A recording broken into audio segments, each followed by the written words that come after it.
It's showtime, right? It is showtime. Did you push the button already? I did push the button. We are live. So we're live. Oh Yeah. boy. Our Wow. mics are hot, JLO. So whatever you say right now, it's broadcasted throughout the world, Scary where stuff. millions are tuning in. Alright. Hello, hello. Hello. Woo! I was just about to sip my coffee. Hi. Hello, hello, hello. Welcome to the Home Assistant release party for 2023.8, which means it's August, which is wild. That's like, yeah, Like August. it's August, yeah. Let's do a quick introduction round because, of course, there's a brand new face on the stream, and maybe you haven't seen any of our streams yet, and you don't know who are talking. So I'll start. My name is Paulus Schoutse. I'm the founder of Home Assistant. Oh yeah, I know. I do. Oh, that was it. Okay. That's okay. Hi, I'm Frank, and I mainly work on Home Assistant project, and you probably mostly know me from doing the release notes and the actual releases. And Hello, and my name is Jello. I've been working for Nabukasa for 2 days as a product manager. So yeah, I've been the product manager of Home Assistant for 2 days. Yeah, so you'll see that impact in this release. Now, we're super stoked. JLo is going to be the first product manager that's going to be working on Home Assistant.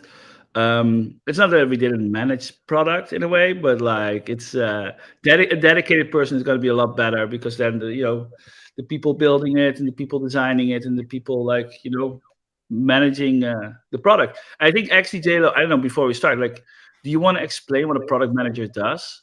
Like, I don't know if like the people watching it here have like an idea. So you want to just kick it off?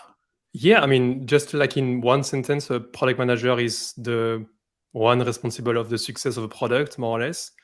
And it's mainly two things. It's making sure that we are building the right things and making sure that we are building them right. More or less, that's it. And yeah, I mean, for Home Assistant, that would mean just making sure that more people are experiencing what Home Assistant has to bring, more or less. Yeah. Yeah. So lots of user interactions, talking Yeah. to users, right? Discovering their problems. Like I think it's we want to make sure that the time that we spend building out Home Assistant is that we're solving the right problems. And not like the problems we think we have because of the way we use Home Assistant. Well, we're the diehard engineers and power users. We want to make sure that everybody has a say. So yeah, welcome, JLo. And Thank where you're you. based? Sorry? Where are you based? Yeah, so I'm French. I think that you can hear that. And yeah, I'm based in Bordeaux, southwest of France. Nice. Yeah, for the French community, maybe you know me. I have a very small YouTube channel where I teach the basics of Home Assistant, more or less. It's a very small thing. And yeah, you saw my Walkie Talkie in some of the streams and some of the Year of the Voice thing. And that's about it. Yeah.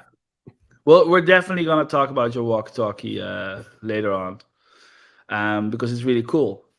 So I guess, shall we get started on the release? yeah, why not? Oh, that's my screen. That's okay. Oh, hi. Yeah, 0.8, August, summer, basically, right? Holiday season. Finally, we have a summer release. Like we've been expecting a summer release for the last two releases and failed. Like they were super busy, and now it's been a modest release. Yeah, it was like we have been banging in June and July, right? Those were humongous. So a little bit more modest release is a welcome one. Still, there were more contributions merged in this release than the previous two, but yeah, in terms of big features, there was this release is a little bit more modest, definitely. Yeah. So first thing to notice are the logos on the header. Where should we start? Well, that's O-Power because O-Power is actually one of the ones I'm most excited about because O-Power sounds not like something you probably know because O-Power is an electricity management platform, but it's being used by a lot of electricity companies throughout the United States. So it's actually used. I'm in New York. It's used by Con Edison. That one is not supported yet. I have to admit right away. But like we're going to add support for that one. But like the big ones that are supported, PG&E in California is the one that's really big. I don't know the other ones by heart, so we have to like scroll to that. But We'll get there in the end. Like we'll it's a get there, huge yeah. list. But there's a lot of electricity data, and the way it works is that it doesn't get you the real-time data, but instead, whenever it logs in, and it does that like twice a day, it will pull in all your historic data and make sure that's all into Home Assistant. So the first time it actually loads, it will load the last 3 months of data, for example. And I think the further it goes back in time, the more the bigger the summary. But like I think the last 3 months, it will look at every day or something, and later it'll be every week or something. But like different like roll-ups, but we get all your history in, so people should be able to get all the energy data. And this is big. I think it's used in a lot of places in the US, and so this will really, really help people get insight in their usage. So I'm based in the Netherlands, and getting your energy usage here is pretty easy, right? We can plug into our electricity meters that's standardized in the whole country. So that's really cool. But for most people in the US, this was problematic, right? It's a mess. Like when I was in Irvine, we had this thing where like the electricity box on the outside of my house had Zigbee, but they used that to Zigbee all the things to the electricity company. And for me to have, it was, I had to be the device to be Zigbee controlled to get the data. So I had to ask my electricity company, send them my information of the Zigbee device that I bought, and they would attempt to pair with my device. And if that worked, I would be able to get the data. And like, it never worked, right? Like it was like down all the time or whatever. So no, this is huge. This is huge. Yeah, definitely check out the list if you're in the US, if your energy or your utility company, as it's called, is in the list. And then, well, you can finally probably use it well with Home Assistant. Quick question from Blake. When will you expand the list of supported power companies? That all depends on the upstream library. So the upstream library needs per company needs to add support for it. And so we basically need developers, right, to build that out. So hopefully there's a developer willing to work on this in each region of each power company, and then we should be able to get this going.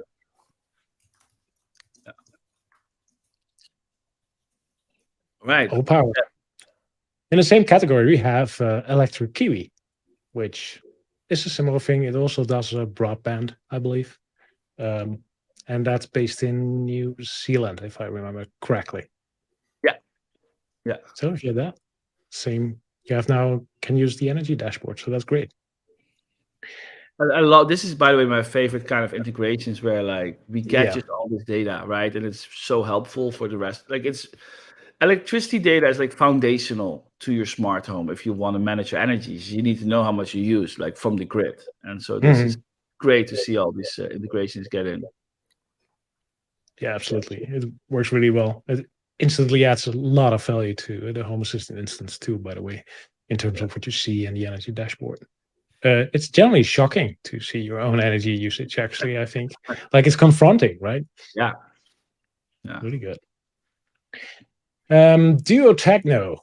That's a Belgian company of, I think, higher class domotics from your home, like modules you can build into utility closet and things like that, and walls. Yeah, they are now supported in Home Assistant too, which is great. Gardena, we say Gardena, but I'm not sure how you pronounce it. Oh, it's this is robot mowers, right? It's, and there is everything for the garden. You have like irrigation system, everything. In France, it's pretty well known actually. I don't know if it's French, too, but it's well known. Is it Gardena? Gardena, yeah, Gardena in the Netherlands. So, but in general, it works with the Bluetooth devices they have. So the Bluetooth smart devices can be picked up through Bluetooth, including the ESP Home, Bluetooth proxies. So if you have like a Bluetooth Gardena device, it should be able to be hooked up to Home Assistant now. So that's cool. Nice.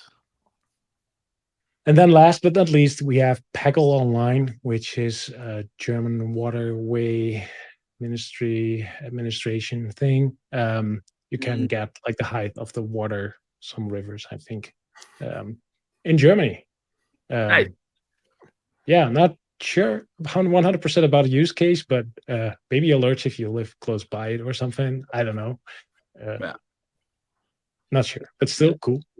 This list is actually very interesting to kind of see the power of Home Assistant and its community in that, like, if you were like some commercial company, you're gonna like focus your area maybe on like one country, and like you wouldn't try, like we have electricity now for the United States. There's New Zealand is there, like it's all some German things, right? Like from all over the world, we're just helping like these data get into Home Assistant and allow people to do really cool stuff. I think that's awesome. Yeah, it definitely is. Yeah. I like those weird ones, right? Like the Peggle Online. Like, I'm not sure. I would not. I've no use case for it, but somebody has, and it's cool that it's there. Yeah. Like, it's just there. All right. So, we now can go into the main notes. Is there something you want to start with, Paulus or JLo, maybe? Oh, let's go by order now, I guess. Oh, that's okay. I'm fine with that. I mean, if you ask me, I would start by wildcards, but let's go by order. Let's go by order. So the first thing to notice this release is we've spent quite a bit of time into adding translations to services. Yeah. And that's it. that's the feature, right? Yeah. In a nutshell. So services were basically the only thing that hasn't been translated yet in Home Assistant. One of the only things. There are some small things left, but this one was a big chunk. So if you went into the automation editor or into the developer tools or the script editor, and you would use a service call, then it would all of a sudden that part would be English, which would be weird if you have your interface in Dutch or maybe like JLo in French. Then it will all of a sudden be like half translated, which is just not good, especially for people that don't master English, for example. So for this release, we've actually worked on making it possible to translate services and also migrated all services we have that we ship with Home Assistant to support translations. This was a lot of work. This was a lot. This was a lot. It's funny, by the way, because your screenshot is in Dutch, but like people are like, I don't understand it, and that's actually the whole purpose, right? Like, that's what we achieved. Like before, some parts of this would be in English, and that's like no longer the case. Yeah. So if you cannot read it, we succeeded. Yeah. Sorry to say. The cool thing, the big thing of this is this made our number of translations or the translation words of sentences we have to translate, it doubled. I believe we now have over 25K translation sentences in Home Assistant in over 16 languages, which is just impressive. It's a lot. It's a lot. And it's a lot, but we have, I don't actually know the percentage of references, right? Like we do duplicate like translations if possible. But it's impressive. And actually the translator teams, like there's a lot of volunteers working on translations. They have been racing to get because they want to have their translations done before the release. And so, it's a lot has been translated. That said, there's still a lot to translate. Some languages have mostly completed, like Spanish and simplified Chinese, I believe. Dutch is already quite a bit done. So, but yeah, there are many more. We have 60 languages. If you want to help out translating Home Assistant, you can do that. There's no, you don't need to learn any programming skills. You don't need to use GitHub or code programming tools or whatever. All you need is just your browser. So if you're looking for a way to contribute to Home Assistant without doing all technical stuff, helping out with translations is actually an insanely great way to help out the community with this. In the release notes, there's below this part, I've put in a little link on how to contribute to translations. So check it out. You can just do it relax from your browser. You get a string press or a string. You get a piece of text shown in English, and it will ask you like, how would you translate it into your language? And well, if you find an error, you can search for it and fix that too. So it's a great way to help out. Please do. Here's interesting. Somebody's asking why not use a translation API to get like basic translations. So we use localize.com, and we're on the, they give us their service for free, including access to their AI stuff. They actually have integrated now. I don't know if it's ChatGPT or whichever it is, but they integrated some AI, and it actually helps translate, and it is good, smart enough to use the same words that we used previously, because you cannot just say, I'm going to translate it and like ship it, right? Like you need a native speaker to go over it and actually make sure that it's correct and makes sense. You gave it a shot, right, Frank? Yeah, I gave it a shot. So we have some rules bound, for example, on formal or informal tone. For Dutch, that makes a big difference. But also and German, I believe too. But also words we generally use, like services. How would that be translated in Dutch? You could translate that, for example, to diensten, which sounds really odd in Dutch, so we just call it services. But if you use this Google Translate, it will not look correct. And the AI is actually able to detect that because we wrote out those rules. It will take those into account when translating, which is really cool. Actually, if you hit that button, it will just like do it. All the rules are processed and it works really well. So that's really cool. But translating them all just with AI, like, yeah, still every translation just needs the human touch to it. Definitely.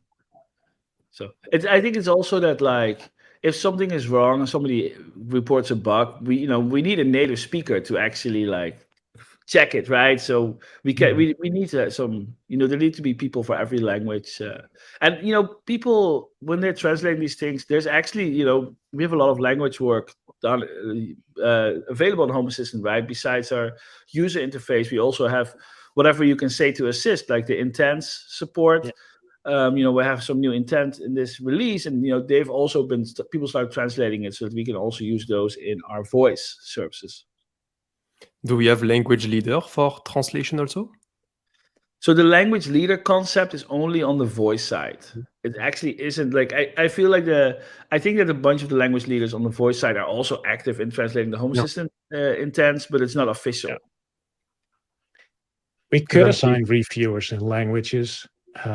We have done it in the past. The problem is that it keeps hanging. In general, it works really well. People are just like commenting and discussing on certain wording and picking something or adding notes to it. So in the end, like it just works out. And if you look at machine translations, I'm personally more inclined to add a translation when I see it's English and it should not be, instead of it being translated and not being fully correct or annoyance by it, maybe. I don't know. So, but in general, I think it looks pretty good. At least in Dutch it does. All right. So, down the list, here we go.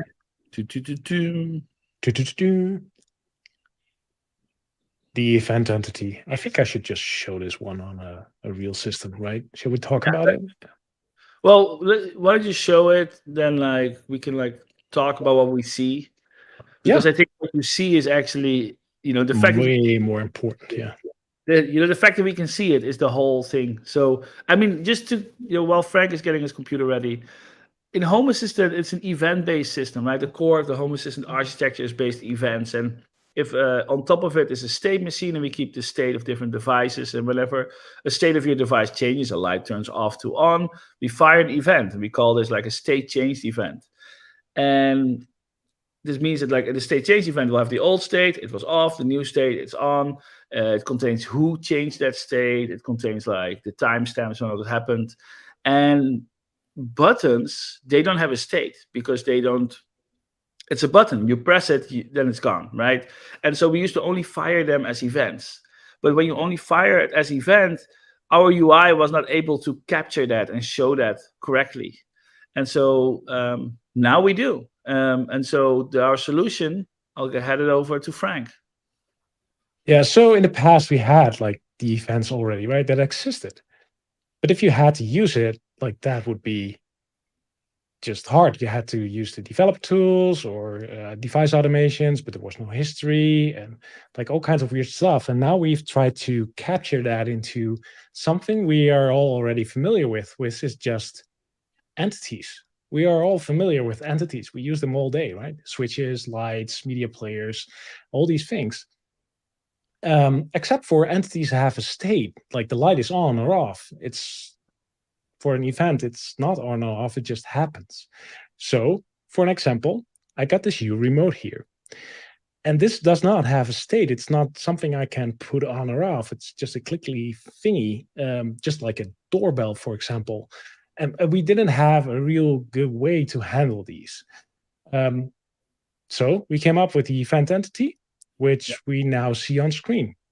On screen, you see my Philips Hue dimmer device, my dimmer switch right here, which has 4 buttons. And there's now a new section here which shows the 4 buttons here as events. These are event entities. And the cool thing about them is they keep the last state that they detected. So the last event they've seen in the physical world, like the doorbell or the event, they will reflect. So if I press button 1, you can actually see instantly happen on the screen that I pressed it.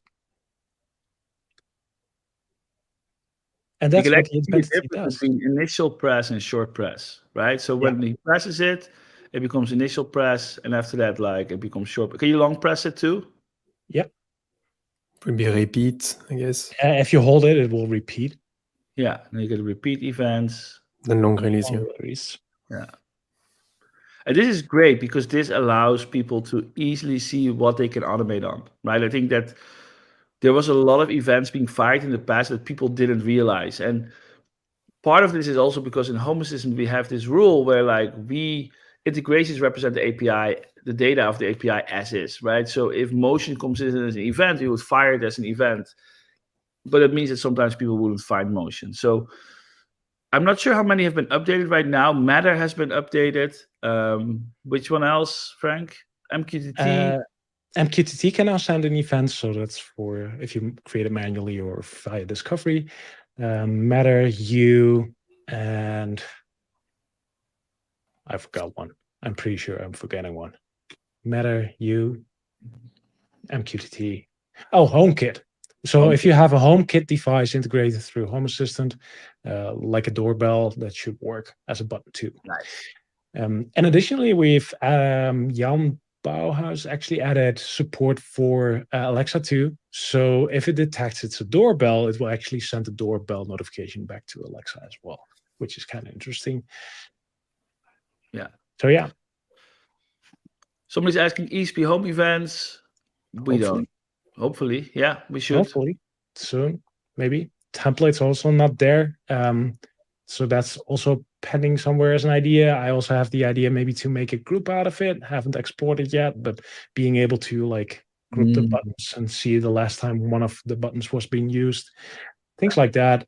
But yeah, we're just happy right now to have this basic architecture in place, which is already like a big thing.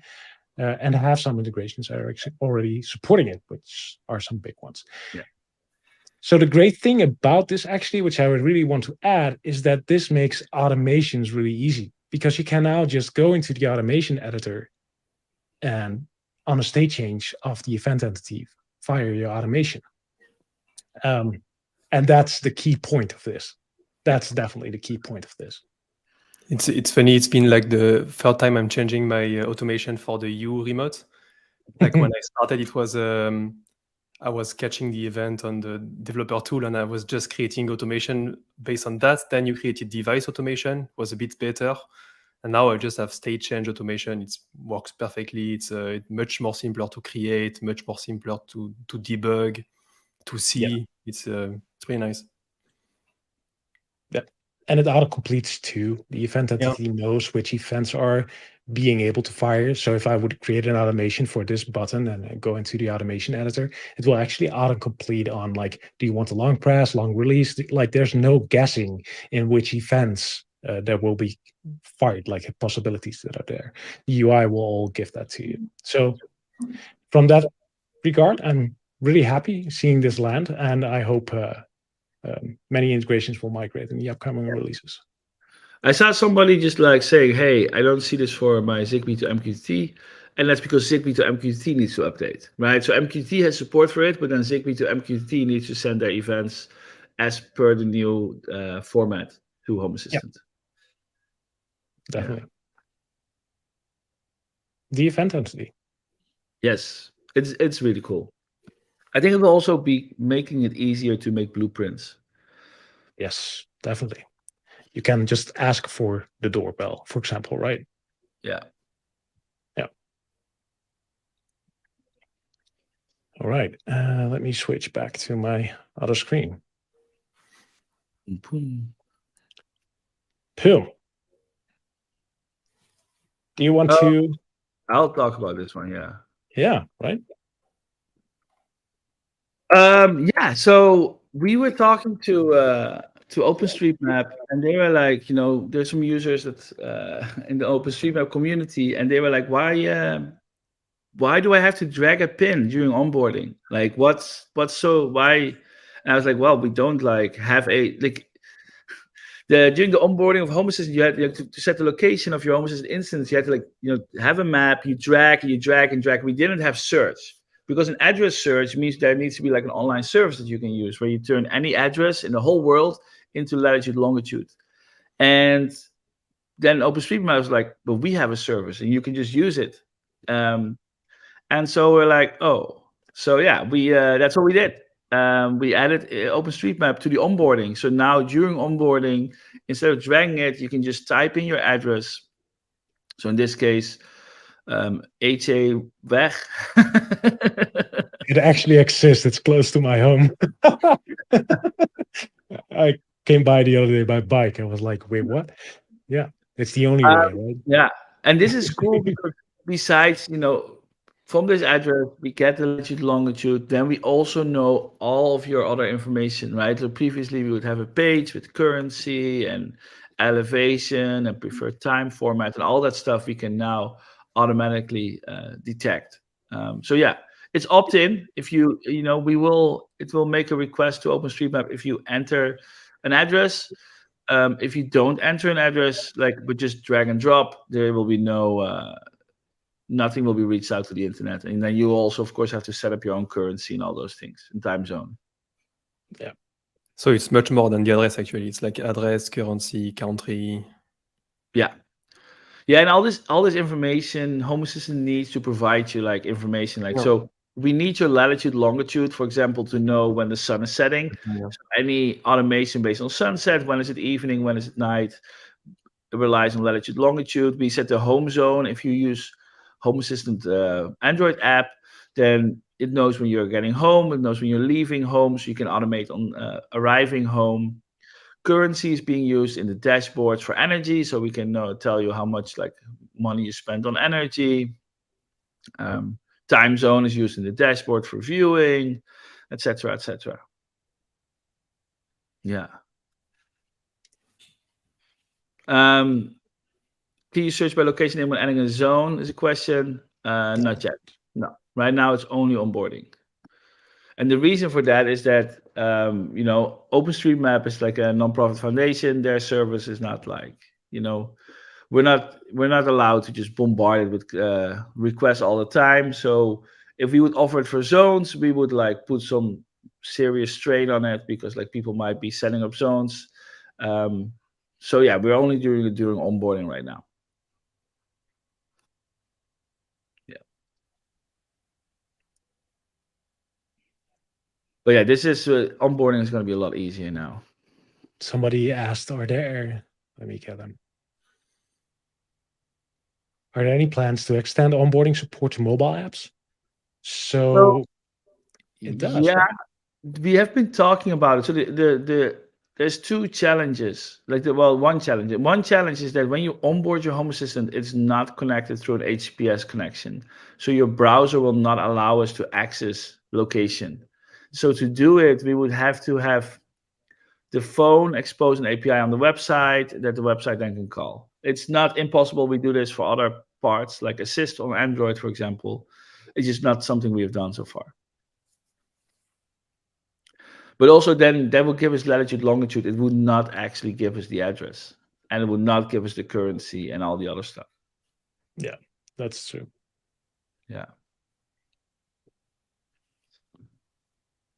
All right.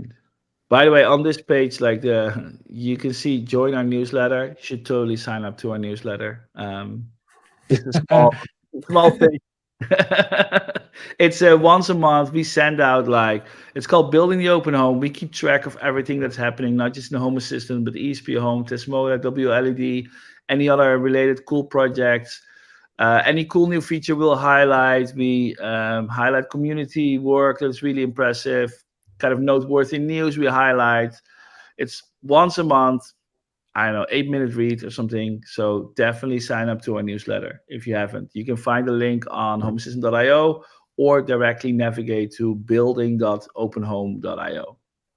Yeah, and it's not a release notes, right? Like sometimes some features are mentioned, but it's not a copy of what you see on our blog. It is definitely more aimed towards the bigger scope of the open home in general, which is really interesting. There's some really cool stuff in there every month, actually. I like it. Yeah. And thank you for writing that, Paulus, by the way. Doing a great job there. Yeah. Right. Shall we go? One idea of Yoast, which I actually think is cool. Location-based auto discovery. Like, we can send up Twente Milieu when you live in Enschede, or like the German thing, or the US electricity. That would actually be really cool. Let's make another discovery protocol. Let's build it, Joost. Yeah. Discovery source added.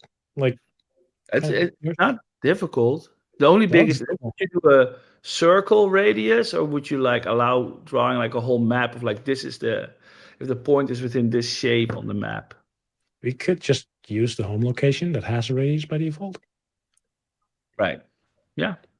No, but I mean, the integration needs to have a location as well. Yeah. Definitely. Okay. All right. Let's go. There's some more stuff in here which Jado really wants to talk about.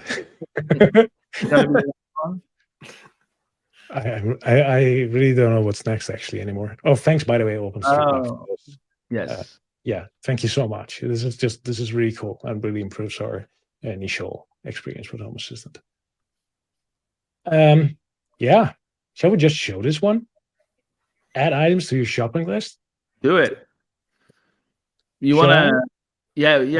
Why don't you show? I was going to say, we don't want to show the final demo yet. We got to build up step by step. So okay, let's do that. So, in case you don't know, Home Assistant has a shopping list, and nobody knows. Nobody knows. But you can add an integration or go to our documentation, and just like normal, like go into devices, service, add an integration. You can search for a shopping list, and then you can add a shopping list to your Home Assistant instance, which is really cool and also needed if you want to use the feature we're going to show, because it's about the shopping list. Yeah. And if you do that, like this little card comes here in the sidebar, and it allows you to add items you need for the shopping list. Well, and this card can also be added to any of your dashboards. Yes. So you can Definitely. So demo time. All right. So if you open up Assist now, you can say something like, add, what do you need, Paul? Beer. To my shopping list. And it added beer. Oh, that's the wrong screen I'm clicking on. Here we go. There it is. It's beer. It has been added. Be added at the bottom. I would have expected it to be at the top. Because it's beer? No. No, because like, add item at the top. Kind of, I don't know. Yeah. Oh, okay. But, no, yeah. This is huge. Like, I think the shopping list is not new, and adding stuff to the shopping list is not new. But the reason this is big is because we have added wildcard support to our core intent system, which means that previously every word had to be predefined. And what now does no longer has to be the case with a wildcard, we can just capture a bunch of text and put it in a variable, and that can then be processed. So adding things to your shopping list is possible. Right. For example, yeah, we're going to add this to more stuff, of course, right? Like anything that can, like anything else in the Home Assistant that might a wild card, maybe a timer, maybe something like this. We're not there yet, of course, but that's something we're going to work on. It's a good start, but like you Yeah. said, and already spoiled a bit. This actually holds a feature which JLo is super excited about, which is the ability to get something from voice besides like predefined strings, but like predefined text, but the thing you said behind it, right? You could basically say anything, because I could say add building to my shopping list. That would will it will add a building, and it just picked up that little piece of text, and that's added, and that's the wild card, right? That's the variable piece of text that has been added here. So And so just, before we continue, this works wherever assist works, right? So we've obviously showed now by text. This Yeah. works with voice in the browser. It works with where you have set up assist as your native digital assistant on Android. It works with your Walkie Talkie that JLo is showing, which will definitely will show you soon. It works. Yeah, anywhere where assist. If you're having ESP Home Voice Assistant with the small Atom Echo Dev kits, that works there too. I should have set that one up, by the way, to show. Not sure where it is actually. Mine Anyways. is still in a box somewhere. I have one. All right, but you have your walkie-talkie, which we're dying to see in a minute, by the way. Yeah, it's a bit more boring, this, but yeah. Yeah, definitely. All right. So this works with voice too, which is just super great.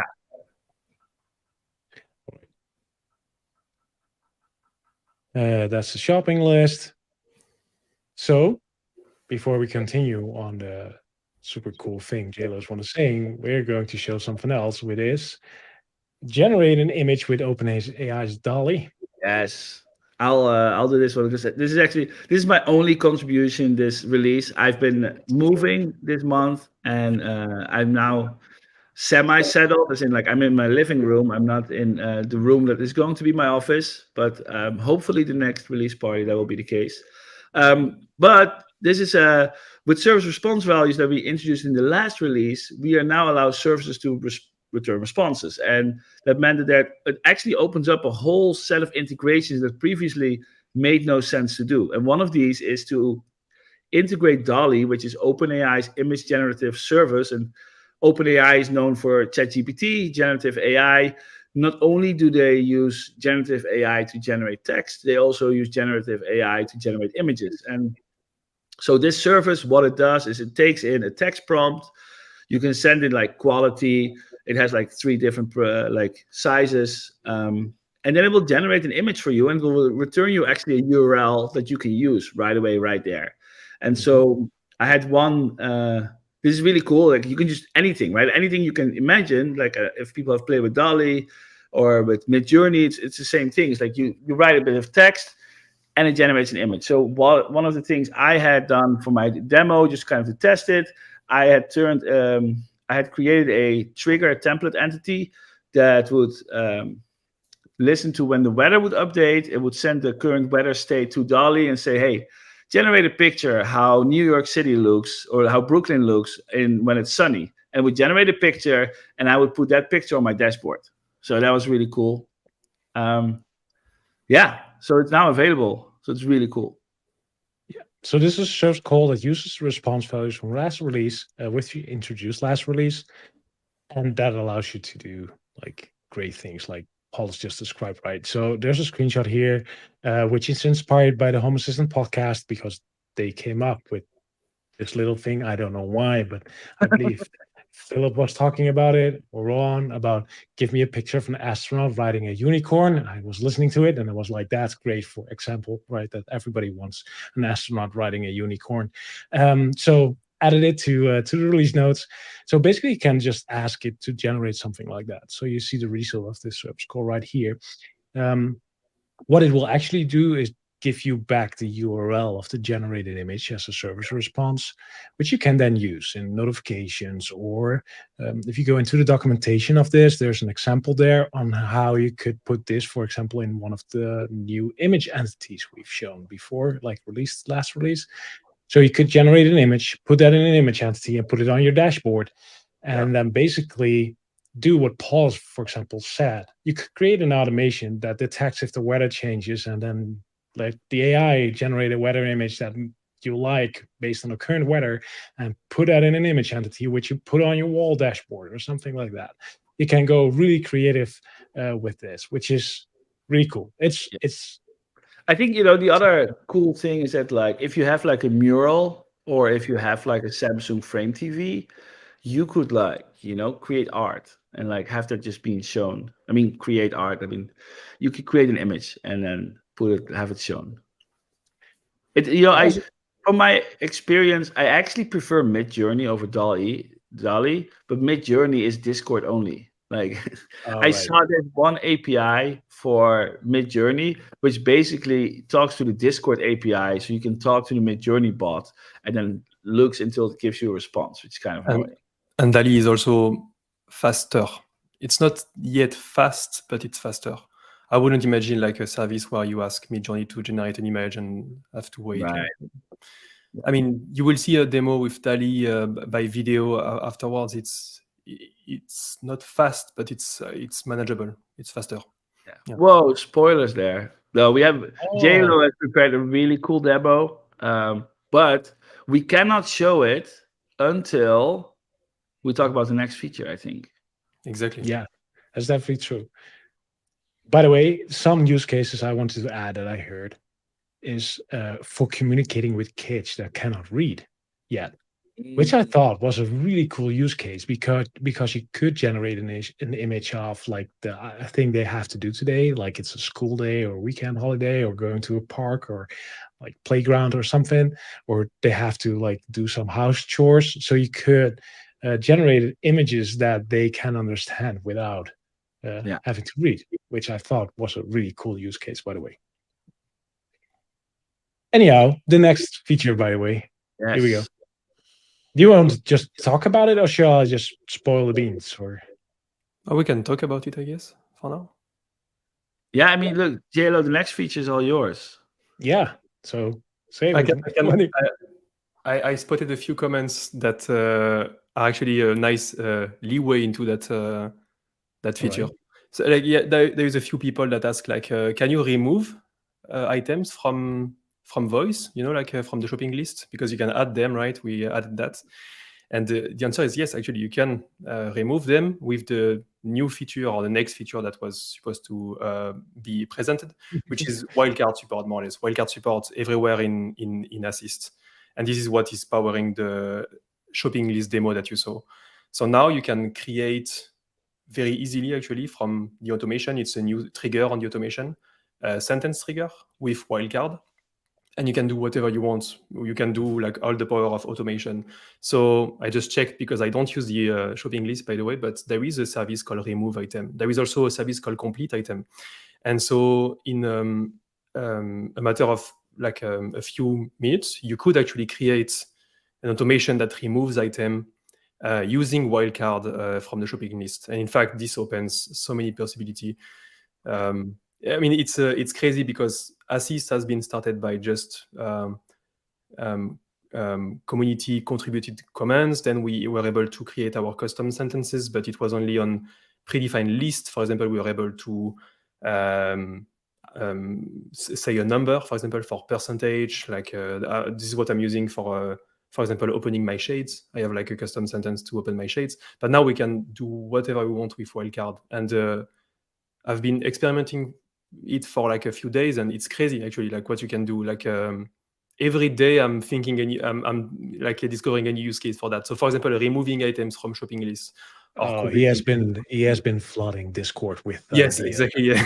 Created and demos and look at this. Oh wow, and I can do this. Like wow, it was just cool to watch. Yes. I think the cool thing is this, so the sentence triggers that we introduced in the last release now supports wildcards, like the shopping list also does. It becomes a variable and it's just available in your automation. So this also means that you can create and share blueprint, right? That use trigger wildcard. So you can easily, if somebody makes a cool sentence pack, it will actually now be possible to add that to your, and share that with one another. And so, delete and complete item. I don't think we offered those sentences yet. We could, there's no reason why Home Assistant wouldn't add those in the future. But for now, you can already totally build your own, and it's very easy. The first question that I see here: will the wildcard work in every language? Yes. Yes, of course. Like when we talk about voice, right? Like our goal is from the beginning, like, hey, we want our voice stuff to work with every language that Home Assistant is offered in. Like there's so many projects out there that focus on English, and like there's no gain in that. So yeah, it's definitely possible. So where do we go from here? What kind of demos? Like what demos should do you want to show the screenshots real quick, Frank, from the release notes so that people are like. And Paulus, do you have the video? Oh, I have the video. I'll do that afterwards. So wildcard support for sentence triggers. The example I gave here is like, would it be cool if you could like say something like play the White Album by the Beatles, and then you could get the album and like the artist from it. So you could, for example, trigger, I don't know, whatever you use, Spotify, Deezer, or whatever, to play music somewhere maybe. So in a sentence trigger, it will look like this: play and then album and by artist. And these album and artist will then be available as trigger variables, which you can use in the rest of your automation to do stuff with. So that's the bare basic about it. Yeah. So we have a video that kind of brings back together all the few previous features we just mentioned. But before we get into that feature, I have a video. I'm going to show it. I think, JLO, can you show your walkie-talkie for a second? Oh, yes, please. Can we make it bigger? This is, I'm enhance. Yeah. Do you have the video, by the way, of the walkie-talkie? It's on YouTube, right? I guess we can share it. The video, I have you mean the other video? Yeah, the video that you are sharing in all the streams. I guess maybe for people that have no idea what I'm talking about. Let me just step back. Like, let's first explain what you've done. Yeah, I mean, it's honestly like I went to eBay, or like, okay, French eBay. We don't care. I think like one day after Year of the Voice Chapter 2, more or less. So when Chapter 2 was announced, there were like a lot of things. One of them was the phone, the analog phone, which I will not check. It's just there, but every time I pick it up, it rings, so it's a bit weird. And ESP-based voice assistant. And this thing, right? This was what was presented, which is just an ESP32 board inside. For those who don't know, it's like very small development board that you can just buy and program with ESP Home, which is like a framework that allows you to do that very easily with just YAML code. They look like this usually. And voice assistant was basically ported to ESP Home. And while watching the stream, I think I had like 20 ideas of voice assistants to create with this, because these things are so tiny, the boards are so tiny, and the microphones are, I have one. The microphone are like it's smaller than my thumb. And I thought about, okay, what could be like a very cool object to transform into a voice assistant. I had many ideas, some of them that I never did, but one of them that stick was the Walkie Talkie. And I bought it like broken on like a second-hand marketplace for like $2, I think. And yeah, I just removed everything inside except the buttons, and I replaced it with more or less an ESP32 battery, a LiPo battery that is lasting 1 day. I think it's always plugged. It's just for demo purposes that I'm not plugging it. Mic and speakers, and that's about it. And I mean, I love ESP-OM. Honestly, I love ESP-OM because it allows you to create so many things. Yeah, for really, like for those that don't know ESP-OM, it's a framework that you can use to create your own connected device, more or less. So it's like one step like more crazy than Home Assistant, more or less. You can create whatever you want, and this is just one example. And it's nice. I like it. Yeah. So can you hold your walkie-talkie so that like people can see it? So there's 2 buttons here that I kind of want to highlight, right? Yeah. Because do we want to show that video? We can Yeah, show you the I guess video. maybe video, yeah. I'm going to show 2 videos. The first video is going to show the walkie-talkie in action, just as a default, and then we're going to have a video that will show the new features using with the walkie-talkie. Yeah. All right, give me a second. I'm preparing this.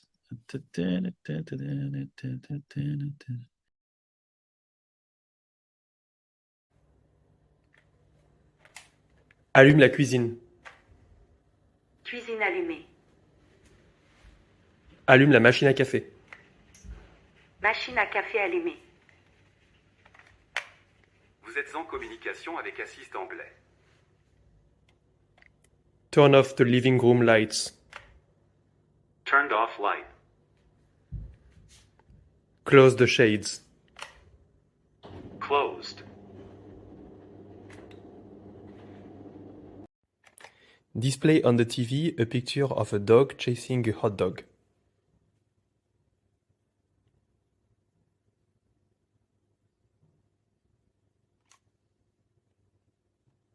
Done. Amazing, by the way. It's Dog yeah, chasing a dog. There you go. Yeah. yeah. Like on the first video, the shades. I just want to talk about the shades. Because I think that Paulus, you quite like the shades. You said it like 2 times on the stream. Like look at how the shades are triggered fast. And let's just go back to ESP-OM. I'm renting this place, and the shades were installed when I moved in, and it's like a brand that is difficult to connect to Home Assistant, more or less. They don't offer anything to connect to Home Assistant. And I was researching I mean, I wanted to have my shades connected to Home Assistant, but I didn't know how to do it. The only thing that they propose is like a hub, but it's like a cloud-based, etc. And I was thinking like, I don't really want that. I want to try something. But like I'm a product manager. I'm not someone skilled. I'm not going to hack shades, especially if I'm not like the owner of the home. And so like at some point I said, you know what? Okay, I'm giving up. I will not have shades that are connected. And then I thought about it. I was like, okay, I have a remote. It's just like it's a remote. It's a remote for my shades. And actually, I said, you know what? Instead of hacking my shades, I'm going to hack my remotes. And so actually, it's another ESP-OM project.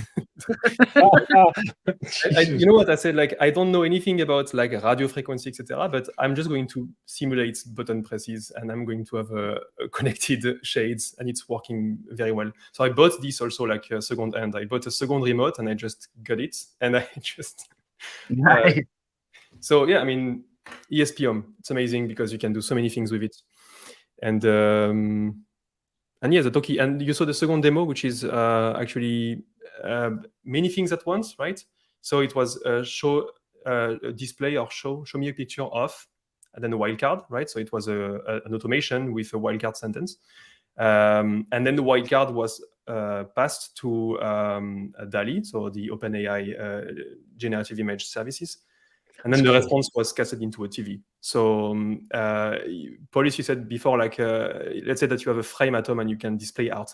Well, now you can even generate art. You could have a phone next to your frame, and you could say, like, this is, like, just say whatever you want to see on on the display and it will actually appear, which is It's so cool. Like this is, you know, this is one of the things that like Mike and I, when we were like, Mike visited me in Brooklyn at the beginning of the year to like talk about like Year of the Voice and like kind of schedule things.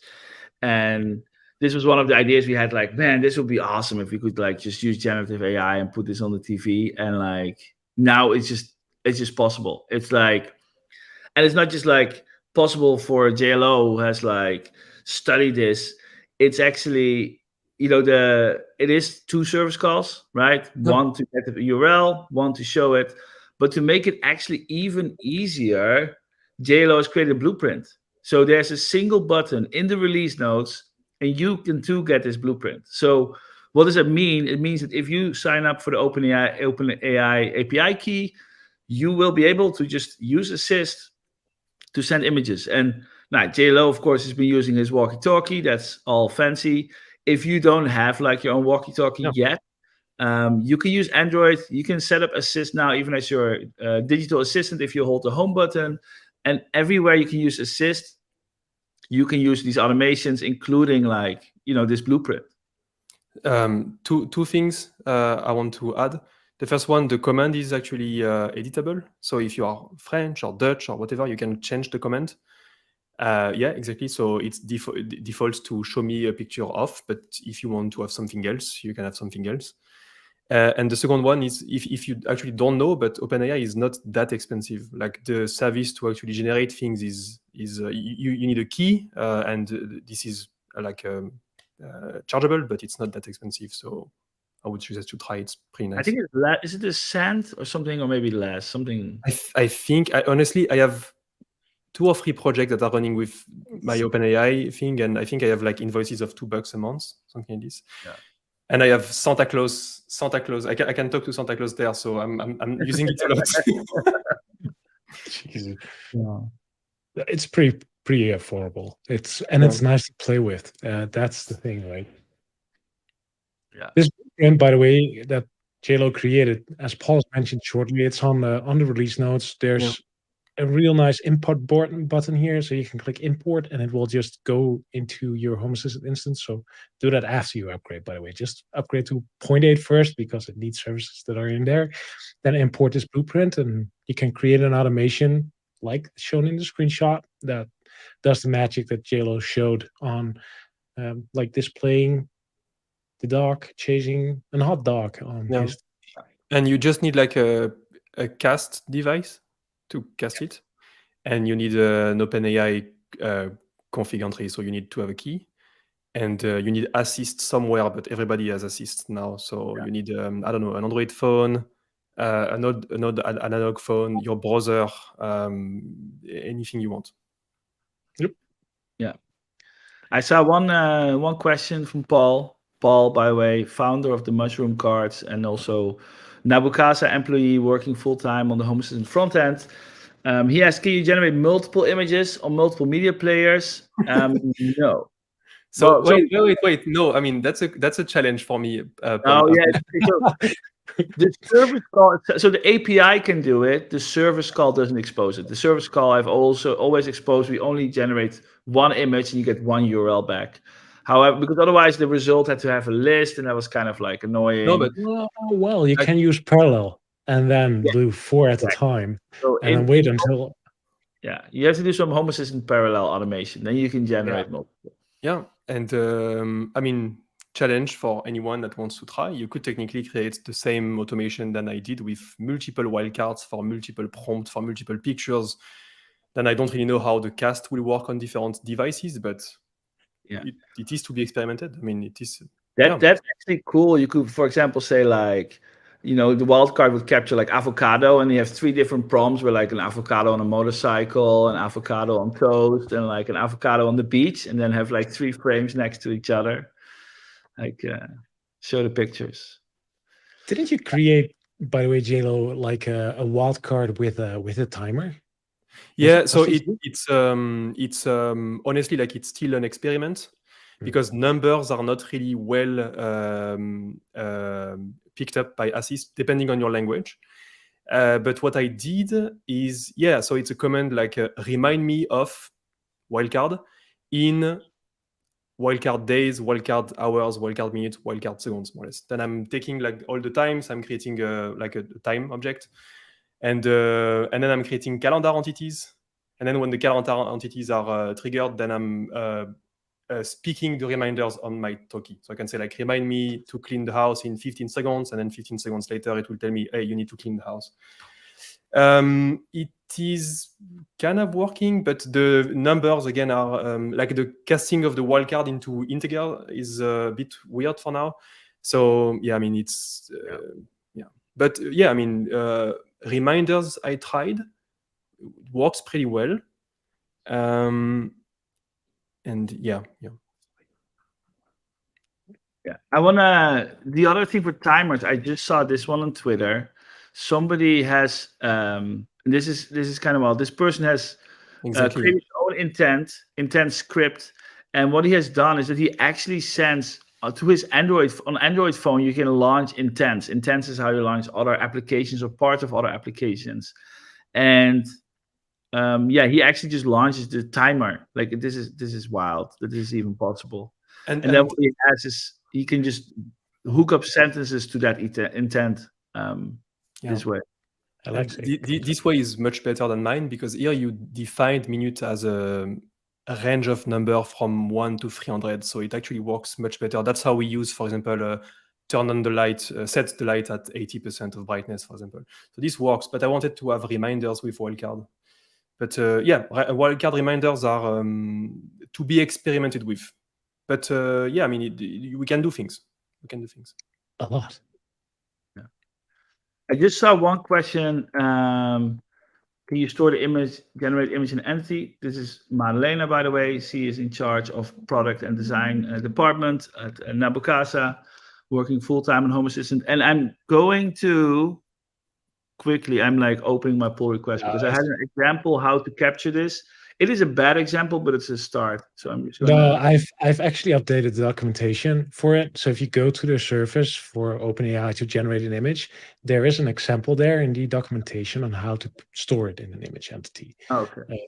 So that has been documented as an example, because that's a great use case, especially because the generated image, the URL you get, is valid for 1 hour. So you want to store it somewhere.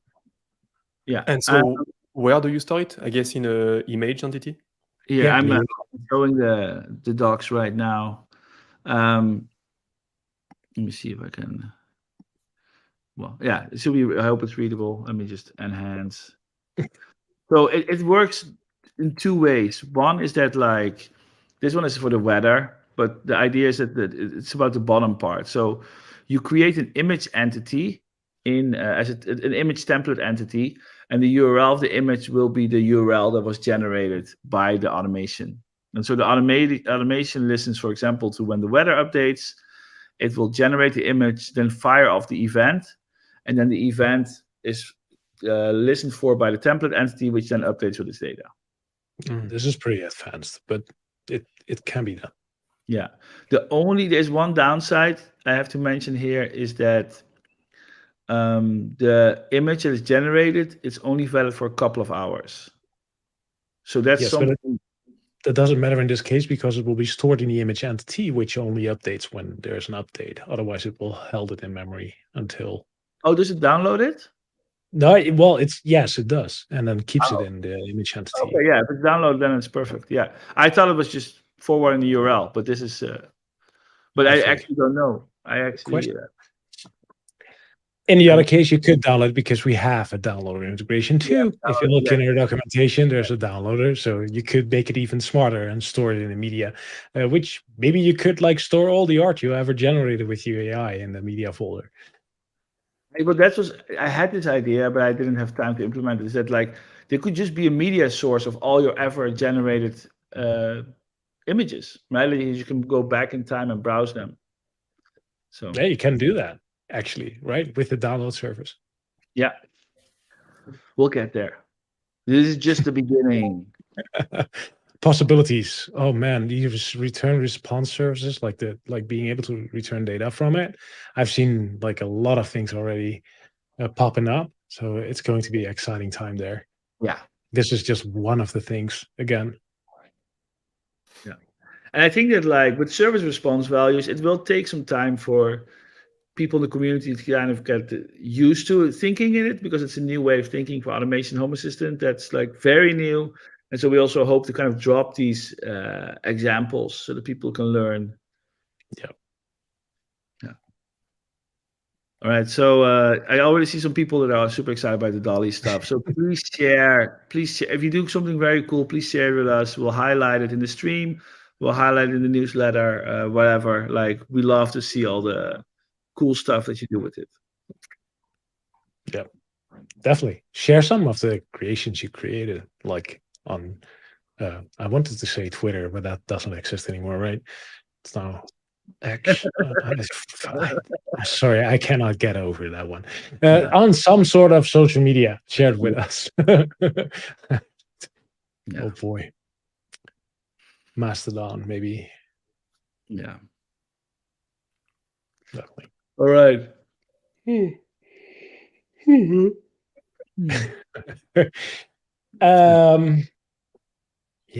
Is there any question, or should we drop down to the list? There's not much, like more actually. There's some smaller things we could talk about still. Yeah, let's do some of the smaller things, I guess, and then.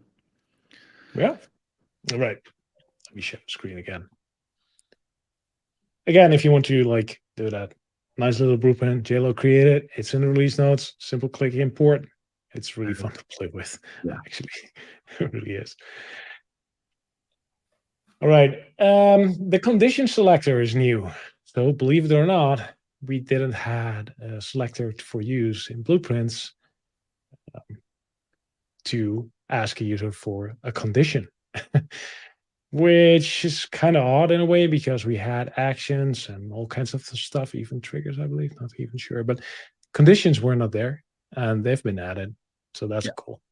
So if you're a blueprint creator, you can now add like an additional condition in here, or multiple, to ask a user for. In this case, this is a motion activated light that has a condition to confirm before sunrise, but a user could add, I could add, if I was a user of this blueprint, for example, a check to see if my alarm is disarmed or not, as a condition to not like turn on the light if I'm not at home. Things like that. So really cool addition. The blueprint above, the one for the casting generated image, you will be able to set up your own conditions. I also added it. I have a few ideas, but it's up to you actually. But for example, checking that the cast screen is on. For example, I just have a TV. That's the only thing I can cast. So for example, adding a condition that check if the TV is on before could be nice. If I'm at home, so that's if I just talk to my phone, I'm not generating an image at home if no one is there, for example. Yeah. So you will be able to add conditions also. Cool. Really cool added feature. Hope to see it more popping up. Really useful. All right. Other noteworthy changes then. It really was a small release, huh? It was a lot smaller. Yeah. So there was a lot of work being done. Like the most of the changes were mostly related to translations. By the way, a big shout out to Joost. By the way, he has been like continuously making PRs in translating entities, because we can now change translate entity names as well. But all integrations have to migrate to that, and he has been effortlessly like creating PRs to contributions to change that and to add support for that. So that's an amazing job he did there. I wonder where I can find his spreadsheet. He has like a spreadsheet with his progress. That's true. Yeah. Those of you watching, send it to me. He is watching. I've seen him in the chat somewhere. Yeah. There he is. He was like a character. I still have a whole list to go, but it's a start. Well, it's you keep us busy, which is good, by the way. Right. Who else is keeping us busy is, of course, Pete Rocco.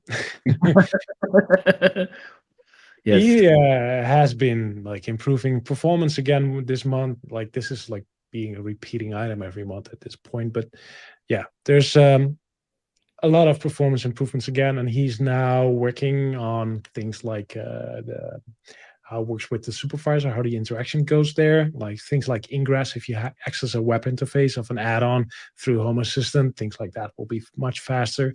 But there's also Bluetooth improvements and performance improvements for Bluetooth again, and things like that. Like it's he is all over the place in making everything faster. And I'm just by mentioning these two, I'm not even doing it justice. So sorry about that, Bedraco, but still, thank you very much. Filters, I think this is cool. This was mentioned before, but it is now completed. If you have a surface like a light to turn on, and you would select a light, then there used to be like a huge list of things you could do with it, like color, brightness, temperature, or whatever. Right? And that list of options will now be filtered based on the lights you select in that surface. So if you have a surface called light to turn on, and you would select a light that only supports color temperature, it would not show the color option because it doesn't make sense. It will only show color temperature.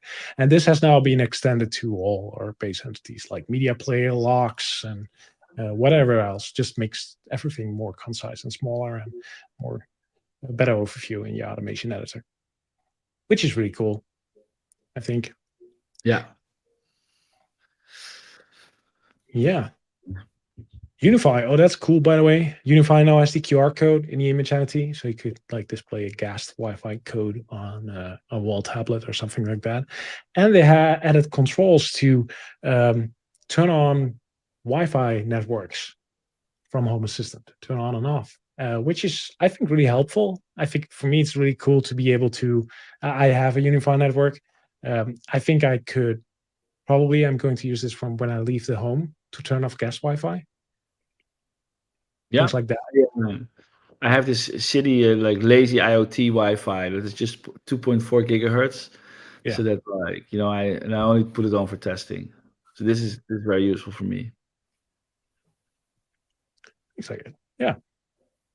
So that's cool. A Roborock, some new sensors and such. So that's great. I like the Roborock integration because I have one.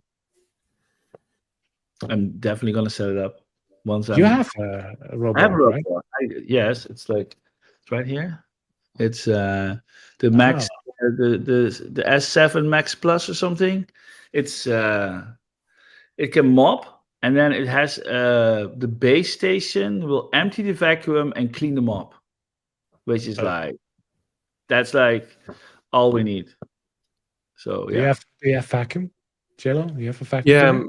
Yeah, I have like a Dreamy one, which was the recommendation from Valetudo to disconnect it from the cloud, and then I gave up. It's too complex for now. I bought the Dreamy. It's like the Z10 Pro, which is you go to Valetudo. It's a project that allows you to disconnect your vacuum from the cloud, but it's super technical, and I just didn't have the time when I bought it. So I was like, okay, I will see what is available on Home Assistant, and there is a custom integration that does the job, yeah, that's it. For now, that's it. I still plan to try to disconnect it from the cloud, but it's a bit complex. Yeah, I feel like there's just no good solution that's user friendly, right? To get an offline robot vacuum. So I do, however, think that like a robot vacuum cleaner is, by the way, the biggest home approval factor addition you can make. At least I think it is so good if you set it up right, and it just goes out when you're not there or things like that. Set a routine for it, like with an automation with some conditions on it. Like that thing is just golden. It's just so much nicer. I think my vacuum automations, I think these are the automations that evolved the most at home because I changed them so much just to make sure that everything is right. And you're right, Frank. When everything is right, it's just perfect. Yeah. I like the newer ones, like the one I have. It has like a camera on it, and it can detect, so it will not it will be like, oh, there's clothes, there's a cable, and it will like go around it. So you don't have to. I remember my old one. I had to like clean it would even get stuck on my flip flops, right? Because it would try to like get over my flip flops, and like this one just goes around it, and like sure, it doesn't get clean, but at least it's able to do the rest of the house. I think that maybe all vacuums from Roborock, Xiaomi, they do that. But mine, I have the location. I know in which room it is, and I'm ticking off rooms that he cleaned already. Because the cleaning routine is a bit too long. Sometimes when I'm walking the dog or when I'm doing something like this, I stop the vacuum when I go home. And so as soon as he cleans the room, I'm just considering it clean. Oh, nice. And so the next time I go out, it's not cleaning the same room again. It's just picking up where he left. I mean, where he left, Smart. room per room, more or less. But this is cool. Yeah. We've there's an architecture issue opening about like adding official room support to the Yeah. vacuum, because a lot of vacuums now can make floor plans, and we should bring that floor plan into Home Assistant, map it to your actual zones. Like there's a lot of cool stuff that we can do that we don't do today, and I think that there's a lot of And opportunities. this is Cool. If you could map it to your areas, right? Yeah, Yes. and then have assist say clean the living room and kitchen. Yeah. Here you go. Something like that. I'm doing that, by the way. Of course it does. But not with Wildcard. With just like custom sentences from chapter 2. Yeah, that works. Like, a small list of rooms. But then you're right. Like actually sending the robots to a room is somehow complex. It's like custom command that you have to send to your vacuum because we don't officially support them because it's complex. But yeah, I mean, like clean the kitchen works with the vacuum cleaner. It's pretty nice. Yeah. And I think that I can even say clean the kitchen and the bedroom, and it goes to both. Nice. Yeah. There you go. Everything is leveled here in my home, so I'm out of luck for things like that. Like I can never send it to a different room. I always have to carry it. Like there's no way that it will climb up like this high, right? ESP Home. You can create something that will. You can make it jump. Why not? Why not? I'm not saying you should do it. I'm just saying you could do it. I've seen these demos where people had like their Roomba hidden inside the closet, like an elevator door of like a door that opens before, and then the robot comes out. So I feel like you could do like robot starts its thing, and you install the ramp. Comes from under the closet on wheels, like have a ramp robot that goes with it. Right? Yeah, a vacuum elevator. Yeah. Vacuum. Jesus, no, let's not. Anyways, that's enough for the noteworthy changes, I guess, and the robot vacuums. New integrations, we talked about them already in the start of the stream. Well, I want to highlight O-Power again, basically because we have the full list here.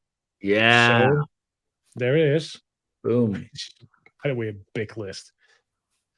Baltimore Atlantic. Let's go PG&E.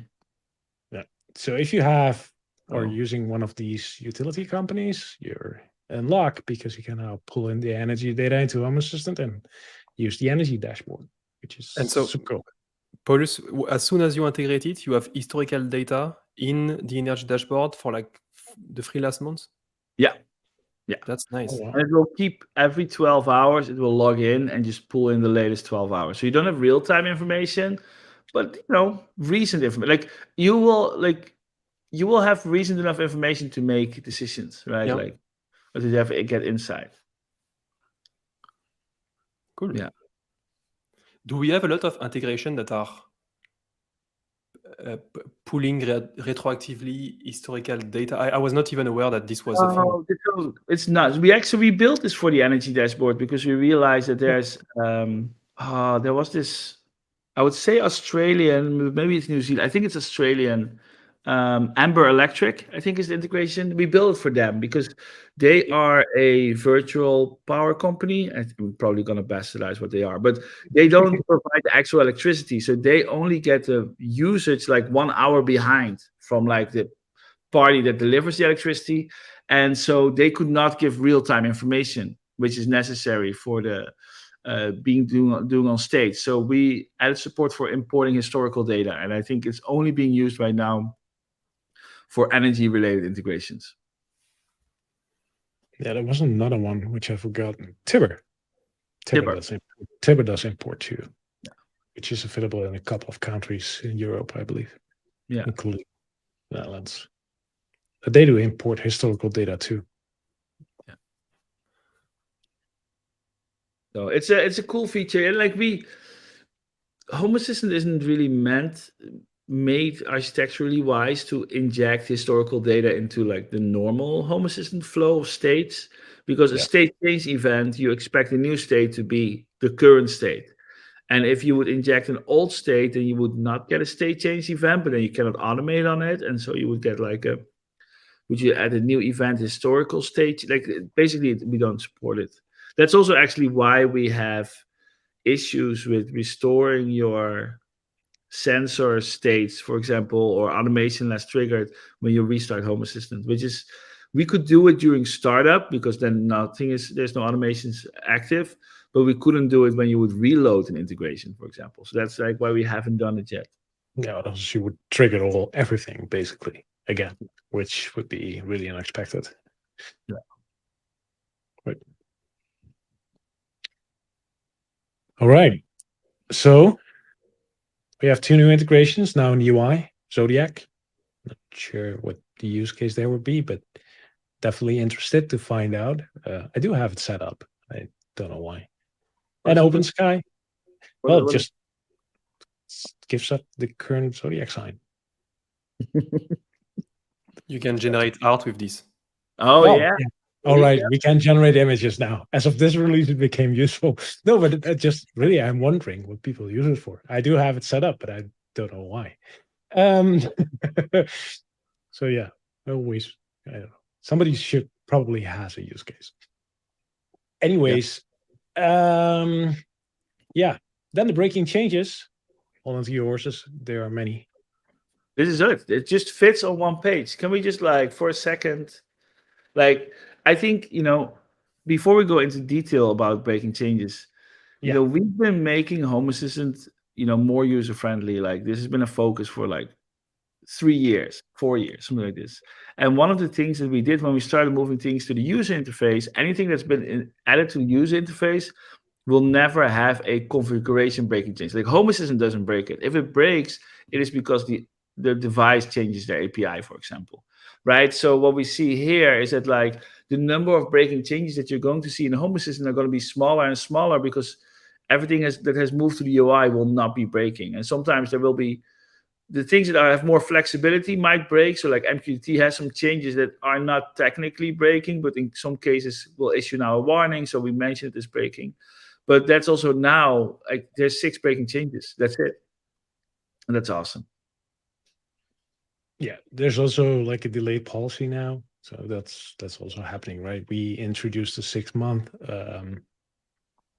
deprecation policy to reduce the breaking change, like the chances of hitting a breaking change. So that because that policy was introduced, that of course also like extends us to have now a 6-month period with lesser breaking changes. Nevertheless, still there's not much there. That's good. Yeah. There are some things to highlight though. Python 3.10 support has been removed, and don't let that sentence scare you because it only affects you if you're setting up your own Python on your computer in environment and install Home Assistant manually into that and such. So if you're using Home Assistant operating system or a Docker container, like basically 96% of our users, almost 97%, I believe, of our users do, then we ship Python for you. You have been running the latest Python for a couple of months already. Like this is just for a small group of people that are doing this all manually. Yeah. And if you wonder how we know this, we have let me introduce you. I'm just going to share it. Home Assistant Analytics. It is on analytics.homeassistant.io. People with an opt-in system. So people that when they onboard Home Assistant or later in their settings, they can opt in to share their information to Home Assistant. And the information you're sharing is how Home Assistant is being run. So we don't know if your lights are on or all that information. We just know how you're using how Home Assistant is being run. So what you can see here is that you can see that like Raspberry Pis were not available. We see Raspberry Pis being more available. We see that there's like the growth is picked up again, like for real. True. Like it's funny because we always see a stagnation in the summer. You see that here as well. it kind of goes slowly, and then in the winter it goes faster, and we were stagnating. But there's now a whole flood of Raspberry Pis. If you need a Raspberry Pi, go to rpilocator.com. There's so many Raspberry Pis right now, they're not going out of stock. Like, that's how many there are. So we also have graphs of, you can see the adoption rate of new versions, how many people are updating to new versions. But the one that we just made is, the Python 3.10 deprecation is the installation type. So you can see that 71.78% using our operating system. This means these people are able to update Home Assistant, the operating system, all with a single click. They have through the user interface with automatic rollbacks, backups, restores. They have the full deal. They have the easiest way of running Home Assistant, the least amount of maintenance. Now, people who run supervised, 5.8%, they manage their own Linux system, and they run the Home Assistant supervisor on top of it. This is pretty maintenance intensive, but they still have the easy installation of add-ons. Add-ons is the big deal that operating system brings. Container, you only run Home Assistant Core, easy way of running Home Assistant, but you don't until it isn't. Like, so if you run Matter or Z-Wave, you need an extra program to actually talk to Matter and Z-Wave, because Home Assistant itself doesn't do that. With the operating system, we install it automatically for you. With Container, you need to manage that yourself. So you take a lot of maintenance on you, but you will see that 18.97% still prefers that. And then the last bit for which Python 3.10 has been removed now is people who run Home Assistant Core directly in a Python virtual environment. We do not recommend this. It means a lot of work. It means compilation errors, whatever. But we do allow it. Like, there's people that want it, and so they can do it. More importantly, that's how we develop as well, right? As developers, we are running the Python source code and build on it. So, yeah, it's natural to have it available. Yeah. Last thing I want to show from Home Assistant Analytics, which I think is interesting, is the map. So it's not fully correct, as in, like, the United States is captured as one country, while Europe is broken up, which of course makes sense, but it would make more sense for comparison-wise to have the United States be states. But still, Germany very much 28,000, Netherlands 16,000, France 10,000. Thank you, JLO. You're one of them. Two, I think. Two of them. But yeah, there's still some countries in the world that Afghanistan, Turkmenistan, Sudan. We might have to share the love, send some Raspberry Pis that way, maybe. Last thing I'm going to show, integrations. You can see which integrations are most popular. For example, it's very interesting to see 91% uses the mobile app, which makes sense that people will use it. 76% use supervisor. This one is going to lower. Like, we're actually changing the way we're tracking data, where the supervisor shouldn't be shown because it's an internal integration. But it's really cool to just kind of see the ones that are popular. Google Cast, it's very impressive to know that 50% of Home Assistant users actually have a Cast device in their house, which is a lot. Like, yeah. So yeah, this is becoming more. We changed the way, like, we now make a difference between having the integration active versus actively using it. So, for example, the input button that's shown on number 16 here, like, previously everybody would have that set up, so that would, like, basically be almost 100%, which is odd. So we changed the way we recorded data. Like, do you actually use input buttons instead of just having the integration up? So the data is currently stabilizing there. We changed that last release. We have a 90-day cycle, I believe, in this. So it will take a bit of time to stabilize and become more real. That's what we're aiming for, to get better data. But already the effects are pretty much visible, so that's good. So that was the quick introduction. Analytics. Why Python 3.10 support has been removed now. Yeah. And this means we can now start, like, using the Python 3.11 features specific that have been introduced there, which will help, again, with performance and clean up our development stack. So that's good. Then this release has removed discovery. So don't be scared by this, like, little mention because like this is actually not the discovery as you think it is. This is the old, very, very long time ago discovery integration that we used, which isn't actually used by much except for Enigma 2, Yamaha network receivers, and Blue Sound. Like these three could still be discovered with the old integration. And all the other discovery things you see in Home Assistant when it finds a device on your network, that has nothing to do with this. We finally cleaned up this really old logic, which has been phased out for years now. Slowly phasing it out for years. Like it used to be the only source of discovery, but then we realized that we are doing discovery. We put all the logic in a single place. Instead, we split it up, right? So every integration defines how it can be discovered, and then we optimized how we find that now. So yeah, this integration is over, and I think everything has been moving to the UI, and then they get the modern way of discovery also available, and these integrations just haven't had any love in like years, right? Like Yeah. So That's But- definitely but- true. By the way, for the people that are joining for the first time or that are not that knowledgeable with Home Assistant, discovery is what is used behind the scene to discover device without you having to do anything. Usually, when you onboard for the first time, they will discover Cast, Sonos, Philips Hue. We are discovering many things, and this is what we are talking about. If you are a long time Home Assistant user, like probably a long time, it might be that you still have this little thing in your old school YAML configuration. And if that's the case, and you upgrade to this version of Home Assistant, you will get a repair issue raised in your repairs dashboard that it doesn't know what discovery is. That's because we removed it. So if that's the case, you can remove this little thingy from your YAML configuration and restart Home Assistant, and everything will be fine again. But this only affects you if you probably are a really long time user of Home Assistant. thank you if you are. Yes, definitely. So there's another one I really want to talk about because I know this will cause a lot of questions, which is MQTT.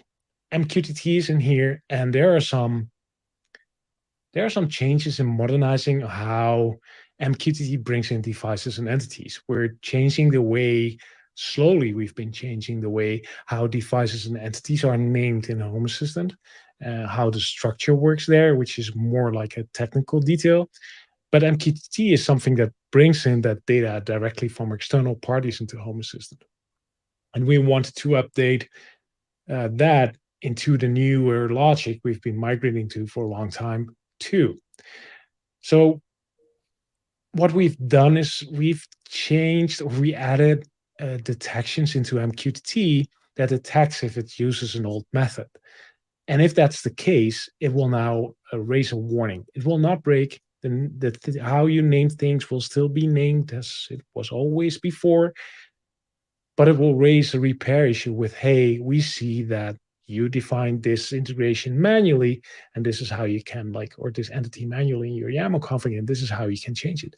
Or we've detected that this entity is brought in by a third-party software you're using, and it's not up to what we're aiming for. So you please report it to the author of the third-party software so they can update their software system. To sum that up, if we look at the most used thing probably via MQTT in Home Assistant, it's probably Zigbee to MQTT, right? A lot of people in our community use Zigbee to MQTT, and it is affected. However, besides the warning, it will not change a thing. And secondly, Koen Kantus is the author of Zigbee to MQTT. He is aware and will be fixed in the September release of Zigbee to MQTT. So in that case, you can ignore the warning. There's some more information in here. And if you go to the responses or the discussion on the blog post, there's also a PSA linked by Pedro that gives more information about this. But don't be scared. Nothing will totally break. That's not what we aim to do. It's aim to set a notification or a warning or informational and get the ball rolling on getting all these things updated in And all you those. get, you get the warning only once. I got it. I'm a big Zigbee to MQTT user, and I mean, if you are not contributing to Zigbee to MQTT, you can safely ignore it, I guess. Yeah. Yeah. There are some things in here. I'm not sure if this was listed. Naming. Naming of MQTT. And this is pretty much technical. And we also have a developer blog on this. So if you're a developer and making integrations over MQTT with Home Assistant, there's a developer blog on developers.homeassistant.io, which explains more of these things in detail as well. But yeah, then again, just hit ignore if you don't want to see it. And then make sure you update though when the new Zigbee to MQTT comes out. Yep, definitely. Like Pedro says, once you ignore the warning, can I put this one up? Whoop, whoop, whoop. Here we go. Once you ignore the warning, it will not come back. So yeah. But the best way to do it is, of course, like fix the issue or make sure the upstream software that you're using is actually aware. So Zigbee to MQTT is aware, but like there are many, many others that might not be. Yeah. All right. So that's for breaking changes, which even though I think we never talked about breaking changes that much. Right. Otherwise, well, Discovery was removed, and then we removed Mi Flora and the Xiaomi Mia Bluetooth temperature and humidity sensors. And in case you don't know what it is, could be the case those integrations actually have been empty shells for over a year because the Xiaomi BLE integration took over, and we now cleaned it up. So they weren't already functioning for over a year and raised a warning if you did. This is just a cleanup and should not be a problem at all. One of the things that we did 2 weeks ago is that we had Year of the Voice Chapter 3. And if you have missed Chapter 3, the highlight is that you can now set up Assist as your digital assistant. So it means that on Android. So if you have an Android watch or an Android phone, you should now be able to activate it by just holding the button. And I'm actually going to show a video also by JLO. You make a lot of videos, mate.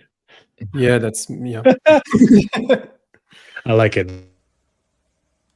Allume le bureau. Allumé.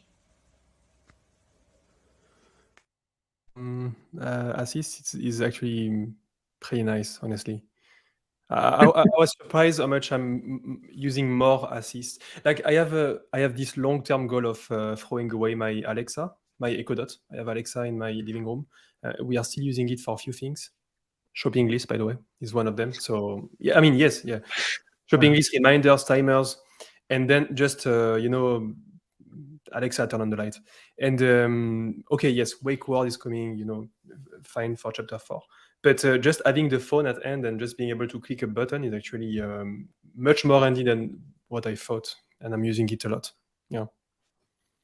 It's also the speed. Like Assist is just really, really, really fast. And I think that I don't know if it got slower, if it's just perception or whatever, but like when I talk to Google or Amazon, like it takes forever. Yeah. I compared because I have Google Home, like on a few devices. My TV is one of them, so I can talk to my remote on my TV, and it's Google Home. I have Alexa and I have Assist, and the speed when you compare the three of them, side by side, it's really impressive. Like of course, like everything. Most of the things are local. Everything can be local, and yeah. Did I do one more Assist demo? I just showed the video of the phone, but of course there's another one, which is the watch. Oh, that's a new one, yeah. Oh, yeah. Oh, right.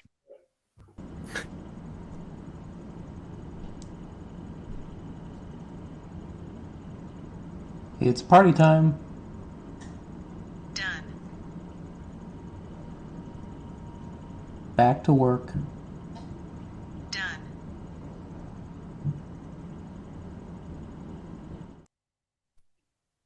Boom. What I like about this one is that like you just hold the home button or that button like on the top right of the Pixel Watch. It launches assist. You can immediately start talking, and you don't have to like it detects when you stop talking, and then it processes the command. But what you saw at the end of the video is that it's also possible to add assist as a tile. So if you just use like buttons on your like you could add like different like buttons on your watch face, and you can also quickly launch assist from there. Yeah, that's the Pixel Watch. Yes. Do we have the video of all the different Yeah. ways you can? I was actually trying to get it. I got it. Right I think you here. upload it to YouTube. It's not live yet, but we can show it, right? And this is the one where you can actually see the speed difference, even if technically everything is from Home Assistant.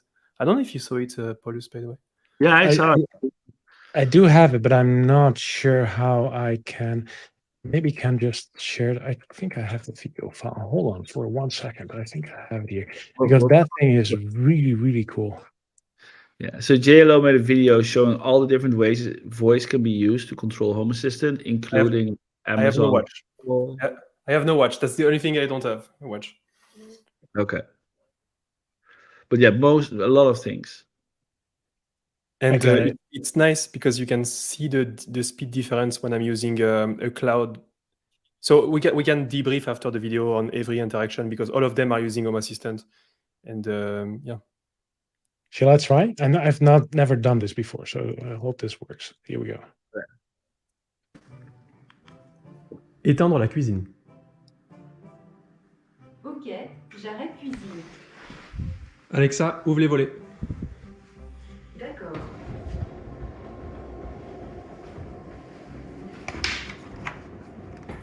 Éteindre le salon. Éteint.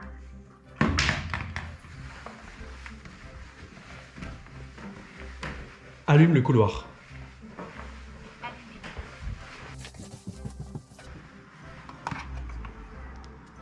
Allume le bureau. Allumé.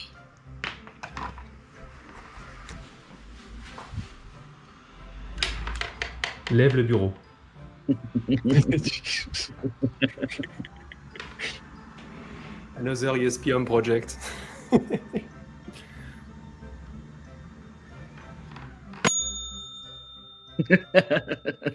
I like that playing in the end. That's just amazing. You Yeah, so- you like voice a lot, by the way. Well, I mean, it's year of the voice, you know. Yeah, it's absolutely great, and thank you for the tour of your home there. Yeah. I mean, actually, you ended just there. That's where I am. Yeah, like the two first one are like what we propose with Home Assistant Cloud, and even if it's like my lights are local, my shades are local also. It's even ESP Home. I mean, you saw what my shades are like ESP Home. Just like the fact of sending the voice to Google Home, to Alexa, it's so slow compared to Assist. And actually, I'm also sending the voice to the cloud for Assist because I'm using Home Assistant Cloud for TTS and speech to text. But it's so fast having a cloud that is just dedicated to translating words into sound and sound into words. It's crazy. The trick we do to make it fast is that while you're speaking, that actually takes a while, right? Because you're actually saying words. We are streaming it live to the Home Assistant Cloud when you're using Home Assistant Cloud by Casa. And so the moment you're done speaking, it's already done transcribing it. And so we just get the text. And the text is super small. There are some questions of this video. Is it okay if I put a couple in here for you to answer? Yeah, sure, no problem. So one of the questions is, what are you using for speech to text in these videos? It's Nabukasa. So wait, I don't want to say any mistake. Speech to text. Yeah. Yes, speech to text is the most complex one. So text to speech is okay. You can try. It's okay. Like on it's okay on a Raspberry Pi system. I have a Yellow at home, and it works actually pretty well. Speech to text is actually a bit more CPU heavy. You need a bit more processing power to do it. which I don't actually. I just have the yellow at home. So yes, both speech to text and text to speech in these videos are all Nabukasa. Yeah. And just, for people that don't know the relationship, Nabukasa is, so I started Home Assistant 10 years ago and I started Nabukasa 5 years ago. And Nabukasa exists to pay developers to make Home Assistant and build Home Assistant. And Frank, JLO, me, myself are all part of Nabukasa, a few other people that like we saw in the comments today, like Paul, Madalena is hanging out, also part of Nabukasa. They're all working full time on making Home Assistant as awesome as possible, doing these live streams, getting the releases out, organizing it all. But Home Assistant Cloud is a subscription service to support development. But of course, you don't only support the development. We also offer you some cloud services that are obviously running in the cloud. It's not running your Home Assistant in the cloud, but it is enhancing, giving you new features for your Home Assistant installation.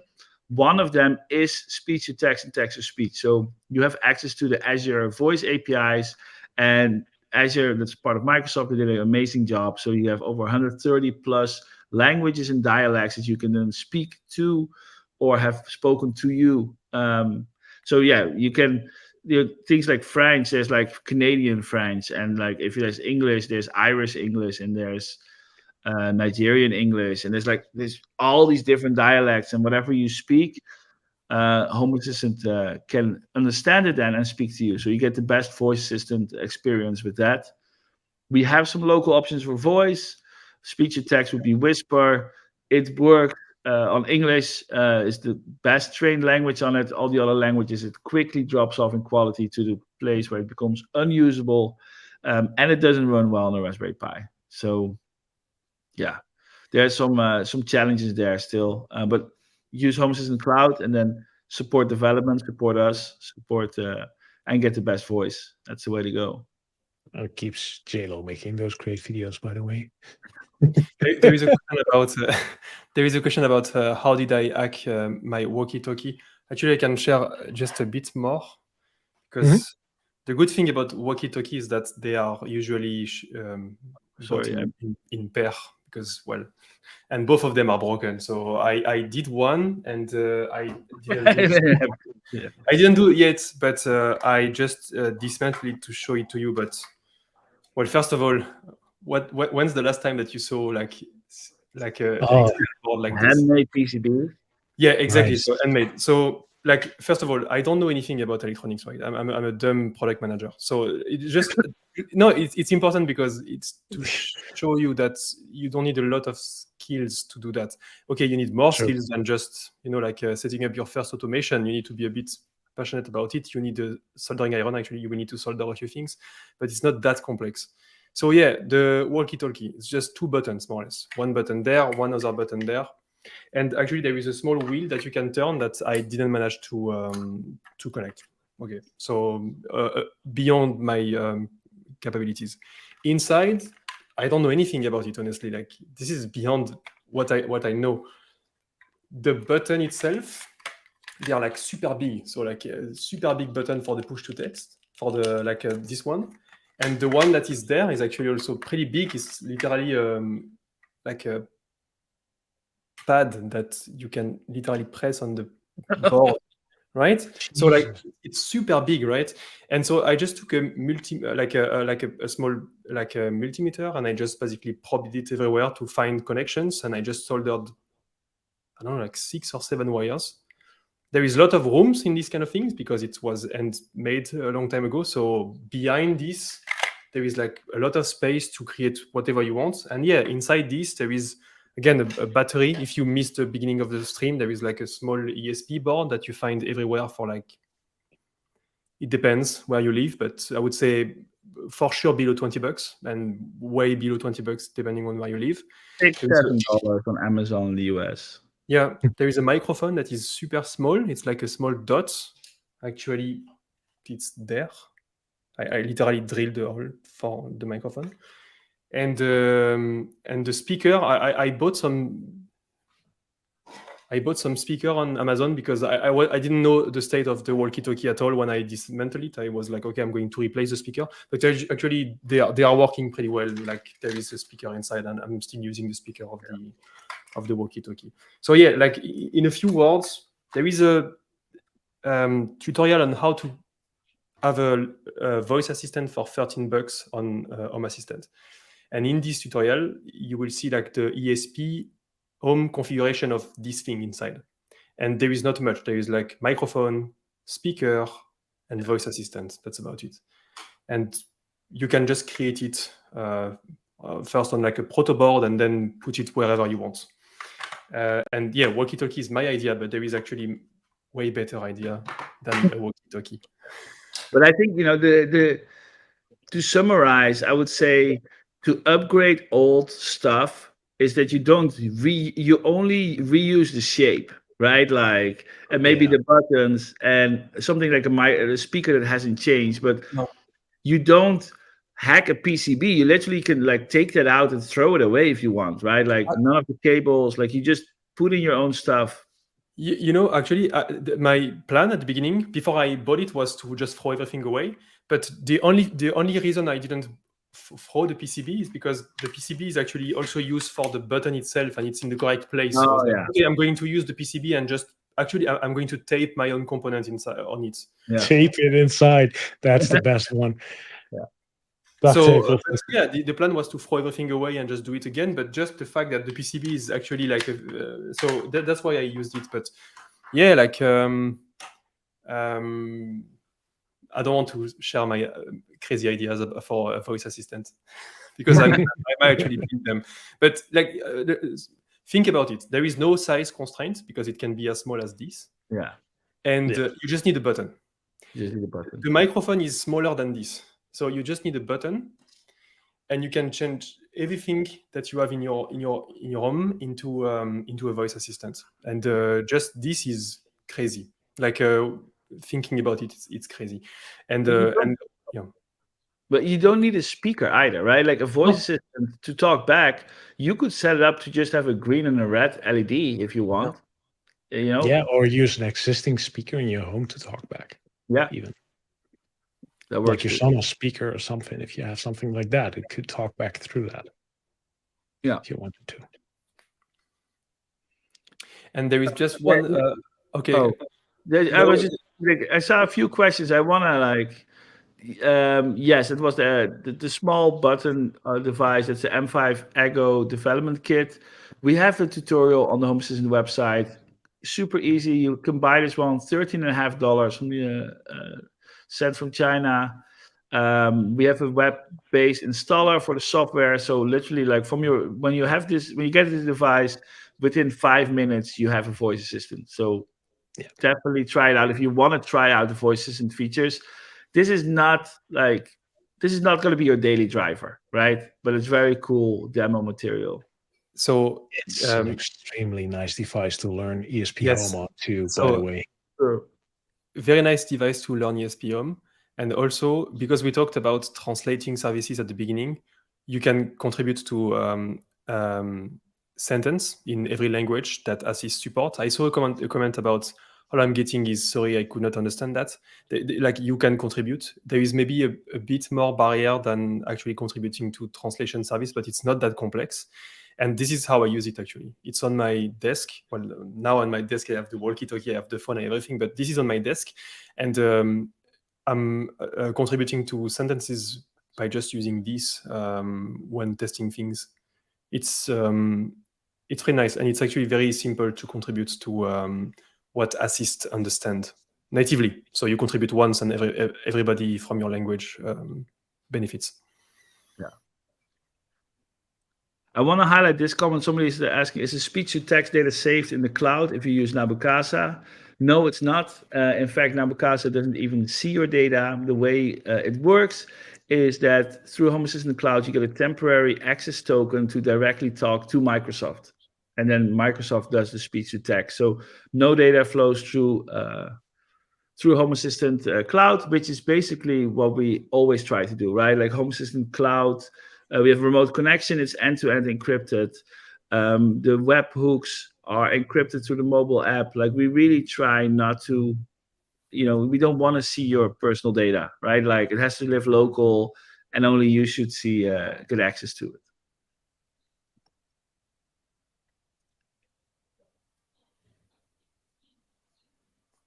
I think that's on one of the Year of the Voice, or maybe all the Year of the Voice. You was sharing this. You were sharing this diagram with the different cloud level, more or less. Yeah. And we always say like we don't like cloud. It's more because usually cloud usually means free, means fueled by data. That's more or less how things are working in this world. This is why vacuum cleaners are usually always connected to the cloud, and they even restrict you to not connect them to the cloud, because when you think about it, a vacuum cleaner is like a treasure trove for data, and same thing for a voice assistant. And what you do, what you are using when you are using Nabukasa Home Assistant Cloud, it's more like it's pretty simpler model. You pay for cloud usage, and that's about it. Like that's how it works. Yeah, I put up the slide right now. This is the slide you're talking about. Yeah. Like when something is designated Internet of Things cloud, then they will learn from your data, because they know the data is structured in a way that is related to each other. Generic cloud APIs like Azure from Microsoft, Google Cloud, or AWS, this is just an API that is, hey, here's a bit of speech, and we get it transcribed into text. And it's not linked to any personal information. It's all linked to, in this case, like Nabukasa. And they don't know what is what.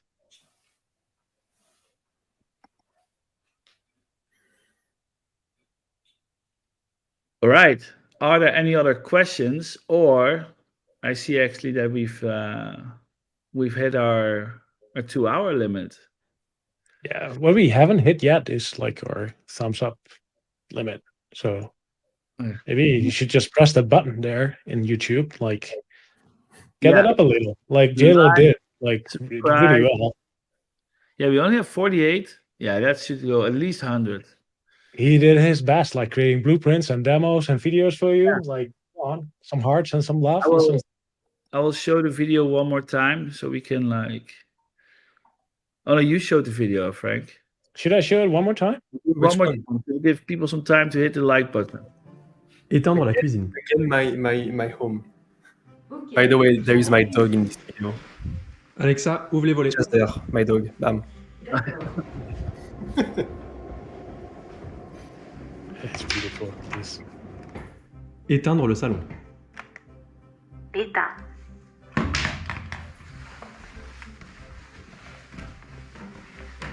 Allume le couloir.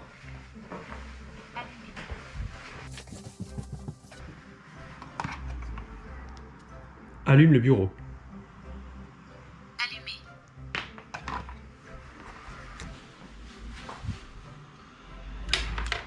Lève le bureau.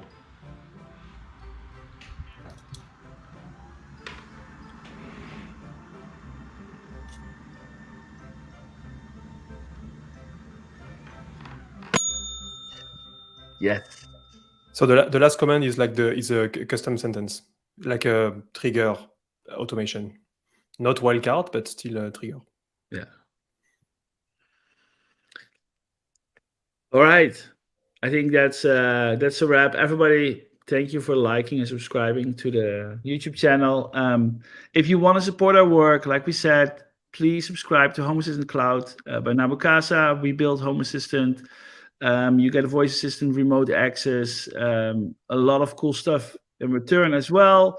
But mainly just supporting Home Assistant, supporting ESP Home, supporting Year of the Voice, development Z-Wave, Zigbee, Matter, all of it is funded by Nabukasa. So support us and we will give you cool stuff. There's no investors or anything, right? We're building this for you and for you only.